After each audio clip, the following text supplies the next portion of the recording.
Welcome back. You're watching Business Review at SABC News International. Many successful entrepreneurs have had confrontations with business difficulties, while survival mechanisms of these challenges do not have a formula.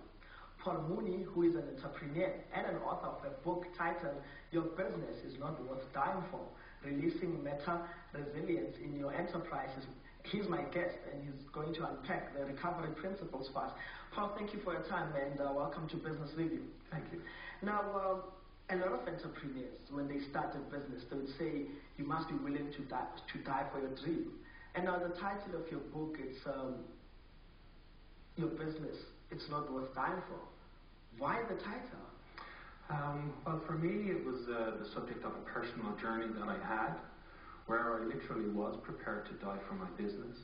And what I realized is that I was probably better off living for my business, but living a different type of relationship with all of the things that businessmen like to enjoy, like the power and the control and the significance of the business for their own lives. So I think I got that wrong in some of my own businesses. And so in that respect, certainly the businesses that I ran, they weren't worth dying for.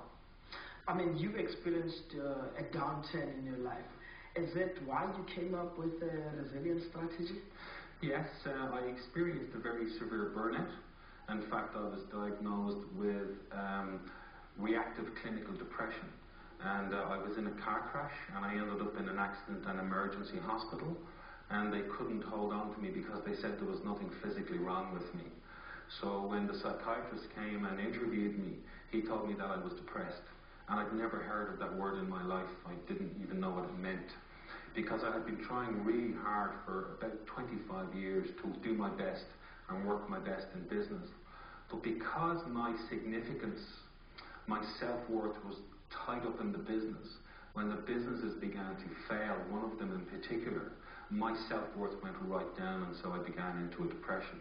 And so I spent some time in a psychiatric hospital in Dublin, where I met people that I knew who were also suffering from the same problems.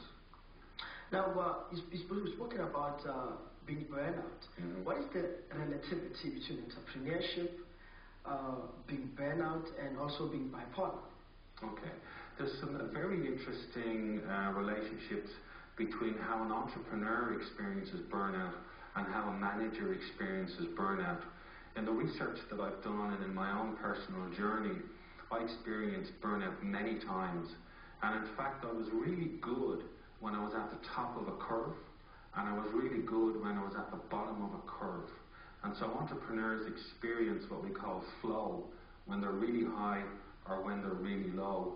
And so one of the things I began to explore were there connections between bipolar disorder, where you would have high times of feeling really high and times of feeling really low. And so as I started to explore that, I realized that the recovery from burnout was really to embrace it and to bring it forward as a transformational journey into resilience. Now, in your book, you mentioned the word resilience so many times. Mm-hmm. It sounds and seems like you're so much passionate about it. Are we all capable of being resilient in our own nature? Now, why I'm asking this question is that certain times you find people like entrepreneurs who commit suicide if they're having a downturn in their lives. Are we all capable of ensuring that our bodies recover psychologically, physically, and emotionally from all this? Absolutely, which is why I wrote the book. Resilience is really a set of assets and strengths that every single person has. They experience them differently, they bring them forward differently, and they use them differently. And what I discovered in both my research and my own personal journey was that I had certain strengths and assets in myself that I wasn't using. And so when I began to develop the model for which I'm doing my doctorate at the moment, I landed on a few really key issues that, when they're used properly, can really help people to re-access their resilience. Especially in business.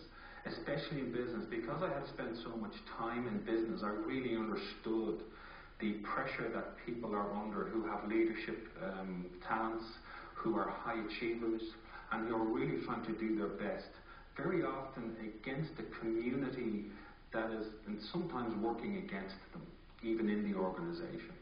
So, some of your clients, who go through that, what is one word that you just tell them? The very simplest thing that I tell them is to embrace their burnout. I used to work with so many people who would come to a burnout situation and they would avoid it. And they would take medicine, they would drink, they would go on holidays, they would buy themselves fast cars. And the burnout kept coming back. So I realized that if I could find a way to help them to experience the burnout as a transformation, that it would lead them through this bottom part into the next part, which was resilience. And what I also discovered was that on that resilience journey, their peak performance actually was better than before, and they were able to sustain. Let me just hold you there, Paul, because there's something interesting in terms of the two models you've came up with, but we'll speak about that after the break. Time now for another short break. Business Review continues shortly, so stay with us.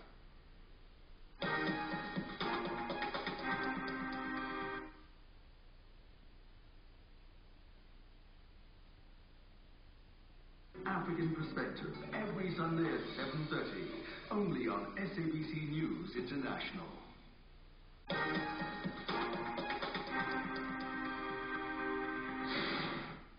Welcome back. You're watching Business Review on SABC News International. My guest is Paul Mooney, who is an entrepreneur and an author of a book titled Your Business is Not Worth Dying For. Releasing meta-resilience in your enterprise. He's speaking to us about ways of recovery after you've had a setback in your business life. Now you'd agree that a lot of investors around the world have had a financial setback with the economic downturn, and particularly with CEOs. It was on the news yesterday that one company, they wanted their chairman off because they weren't seeing the returns. What would be your advice? Because in that space, it seems like the whole executive, the board of directors needs to be on a program like yours. What is your view of that?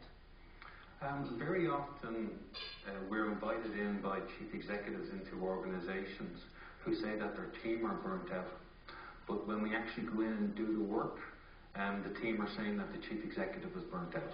And so what we find is that there's often a communications breakdown and a breakdown in honesty and dialogue between groups of people in organizations. One of the most important things we do is we help individuals to realize that it's okay to put relationships first in organizations because it's really the people who deliver the value. We help them to bring emotion into the conversations, whether they're good or bad. We help them to take action around the problems that they have, and we also help them to learn from those experiences. And so what we often do is a process called real dialogue, where we help the people in the organization to generate new and interesting ways to achieve their business objectives and their personal objectives at the same time. Why on organizational dynamics? There's two of your models, the simple and the complex meta-resilience models. Can you tell us about that? Sure. The simple model has 8 parts, and it's a model designed for people to do a self-test. So there are 4 things that they score on, and we help people to increase the impact of these. So these things are personal persistence, their personal efficiency, their experience of adversity. Are they practical? Absolutely practical and very pragmatic, and everybody approaches them in different ways. But importantly, we don't only help people to start some new things, we help them to stop some old things that could be stopping them from accessing their resilience. And those 4 things include the obstacles to their adaptation, the instability of their environment, their personal vulnerabilities, and their low self-esteem. So that's the simple model. And a complex one? The complex one is designed really to do an assessment on an entire organization. So there are 29 intrinsic factors that affect each individual in the organization, and there are 29 extrinsic factors which are probably to do with the way that the organization is run and the culture of the organization. And so we measure each of these components, and then we try to make small improvements in each one over time. You make mention of